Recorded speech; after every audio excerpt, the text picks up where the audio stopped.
অবদমন নয়, রূপান্তর। ব্রহ্মচর্য মানে কাম শক্তির অবদমন, সাপ্রেশন নয়, কাম শক্তির রূপান্তর, ট্রান্সফরমেশন বা উত্তরণ, সাবলিমেশন। অবদমনে প্রকৃত মৌলিক অগ্রগতি মোটেই হয় না, বরং পুনরাক্রমণের সম্ভাবনা খুবই থাকে। পরন্তু রূপান্তর বা উত্তরণে সেই সম্ভাবনা চিরতরে বিলুপ্ত। অশ্বত্থ গাছের ফেকড়ি পাথর চাপা দিলেও অন্য দিক থেকে ফুঁড়ে বেরোয়। চর্মরোগ, একজিমা বাইরের সাধারণ মামুলি চিকিৎসায় মিলিয়ে দিতে গেলে তা কাশি, হাঁপানি ইত্যাদি নানা ব্যাধির আকারে ফুঁড়ে বেরোয়। জলের প্রবল স্রোতকে সরাসরি রোধ করতে গেলে ঐরাবতকেও ভাসিয়ে নিয়ে চলে যায়।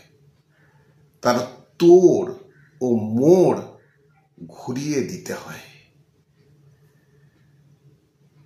কর্মশক্তি প্রসঙ্গে গীতাও অনুরূপ কথা বলেছেন। কর্মাশক্তি ভিতর থেকে যায়নি, অথচ বাইরে আমি নিষ্কর্মা হয়ে সন্ন্যাসীর বেশ পড়লাম, সেটিও হলো মিথ্যাচার।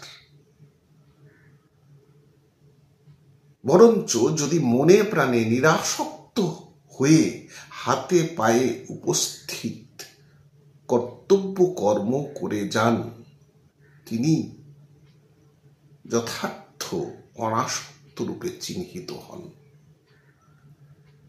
ব্রহ্মচর্য মানে কর্মশক্তিকে, কাম শক্তিকে হঠাৎ জোর জবরদস্তি করে দমন করা নয়, ধীরে ধীরে দীর্ঘ প্রযত্নে জয় পরাজয়, উত্থান পতনের সুদীর্ঘ প্রক্রিয়ার মাধ্যমে সেই কাম শক্তিকে রূপান্তরিত করাই হলো ব্রহ্মচর্যের মূল লক্ষ্য।